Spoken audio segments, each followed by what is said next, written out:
तो friends, Rajans classes में आपका एक बार फिर स्वागत है। वैदिक सभ्यता की हम क्लास में हमने ऋग्वेद के बारे में चर्चा कर ली थी। आज हम चर्चा करेंगे यजुर्वेद के बारे में। किसके बारे में मित्रों? यजुर्वेद।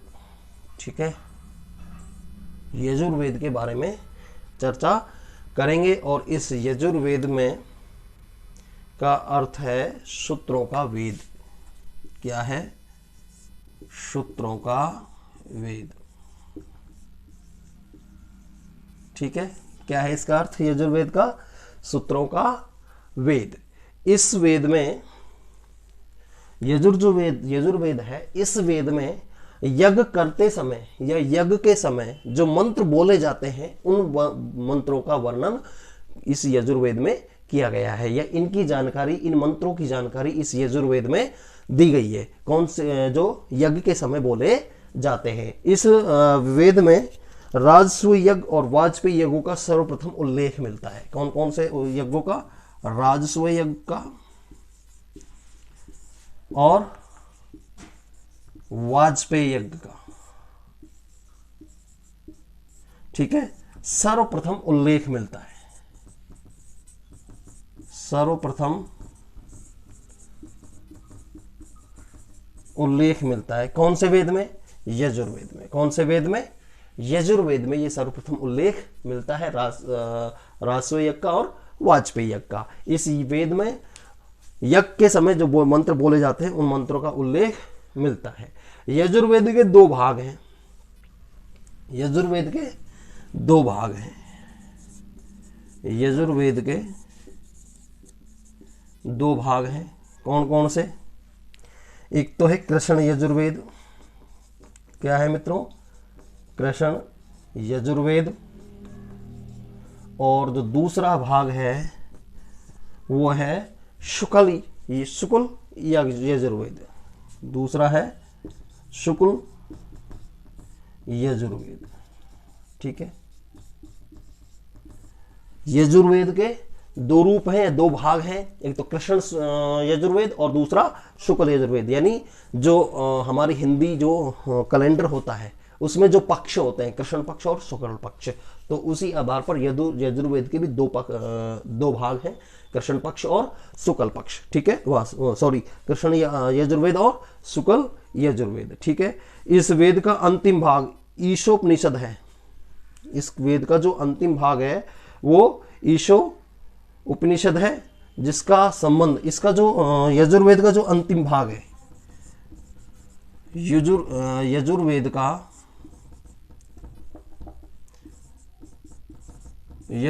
का जो अंतिम भाग है, यजुर्वेद का अंतिम भाग वो क्या है? ईशोपनिषद। कौन सा है? ईशो उपनिषद कहलाता है। क्या कहलाता है? ईशो उपनिषद कहलाता है। इस भाग का अंतिम भाग, यजुर्वेद का अंतिम भाग ईशो उपनिषद कहलाता है, जिसका संबंध यज्ञिक अनुष्ठानों से न होकर आध्यात्मिक चिंतन से है। इसका संबंध, ईशो उपनिषद का जो संबंध है वो यज्ञिक अनुष्ठान यानी यज्ञ अनुष्ठानों से न होकर, यज्ञ अनुष्ठानों से न होकर, यज्ञ अनुष्ठानों से न होकर किससे है? आध्यात्मिक चिंतन से। किससे है इसका मतलब? आध्यात्मिक चिंतन से। किससे है? आध्यात्मिक चिंतन से। यानी यजुर्वेद का अंतिम भाग ईशोपनिषद कहलाता है। इस ईशो उपनिषद का संबंध यज्ञ अनुष्ठानों से न होकर आध्यात्मिक चिंतन से। किससे है? आध्यात्मिक चिंतन से है। ठीक है, ये था यजुर्वेद। ये यजुर्वेद था। इसके बाद अब हम दो वेदों की चर्चा कर चुके हैं, ऋग्वेद और यजुर्वेद की बात। अब हम बात करते हैं सामवेद की। किसकी? सामवेद की। किसकी करते हैं हम चर्चा? सामवेद की चर्चा करते हैं। ठीक है, भारतीय संगीत की उत्पत्ति इसी वेद से मानी जाती है। भारत में संगीत की उत्पत्ति किससे मानी जाती है? सामवेद से। भारतीय संगीत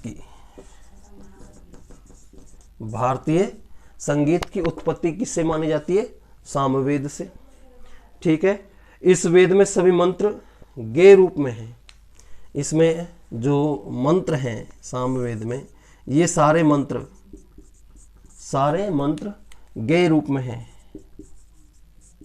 यानी गायन रूपी में, गायन शैली में हैं। ठीक है, गेय रूप में है, जिन्हें सोमयज्ञ के समय उद्गाता पुरोहित गाता था। जिसे सोम यज्ञ के समय, कौन से यज्ञ के समय? सोम यज्ञ के समय इन मंत्रों को, जो गेय रूप में है, इन मंत्रों को सोम यज्ञ के समय उद्गाता पुरोहित गाता था। कौन गाता था? सोम यज्ञ के समय उद्गाता पुरोहित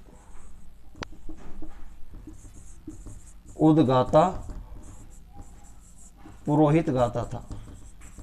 ठीक है, उद्गाता पुरोहित गाता था। ठीक है मित्रों, तो ये था हमारा सामवेद, जिसमें संगीत, भारतीय संगीत की उत्पत्ति का कारण बताया गया है। और इसमें जो सारे मंत्र हैं वो गेय रूप में है, गायन शैली में है। सोम यज्ञ के समय उद्गाता ऋषि के द्वारा या उद्गाता पुरोहित के द्वारा इन मंत्रों को गाया जाता था। ठीक है, ये हमारे 3 वेद हो गए हैं, ऋग्वेद, अथर्ववेद, यजुर्वेद और सामवेद। अब आता है हमारा अथर्ववेद। कौन सा है? अथर्ववेद। ठीक है हमारा अथर्ववेद। ठीक है, और अथर्ववेद यानी इस वेद में जादू टोने, तंत्र मंत्र, अंधविश्वासों, शैतानों एवं बीमारियों को दूर करने वाले मंत्र छंद रूप में है। इस वेद में जादू टोने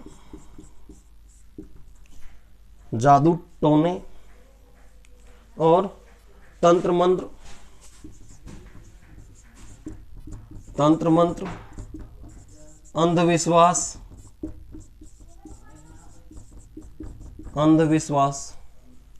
अंधविश्वासों,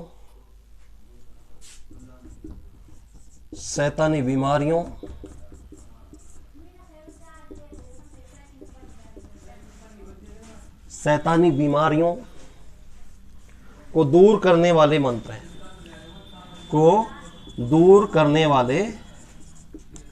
दूर करने वाले मंत्र हैं। जो किस रूप में है? ये मंत्र किस रूप में है? छंद के रूप में। ये मंत्र छंद के रूप में है, छंद के रूप में है। ठीक है मित्रों, ये मंत्र किस रूप में है? छंद के रूप में है।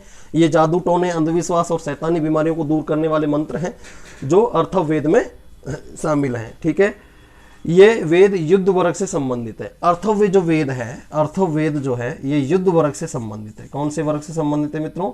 युद्ध वर्ग से संबंधित है। ठीक है, किससे संबंधित है? युद्ध वर्ग से संबंधित है। ठीक है मित्रों, तो ये हमारे चारों वेद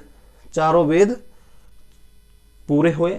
अथर्ववेद, ऋग्वेद, यजुर्वेद, सामवेद और अथर्ववेद। ठीक है मित्रों, अब जो इनके अलावा ब्राह्मण ग्रंथ, उपनिषद, इनके बारे में हम अगली क्लास में चर्चा करेंगे। ये वीडियो आपको पसंद आई हो तो इसे अधिक से अधिक संख्या में लाइक करें, शेयर करें और सब्सक्राइब करें। ठीक है मित्रों।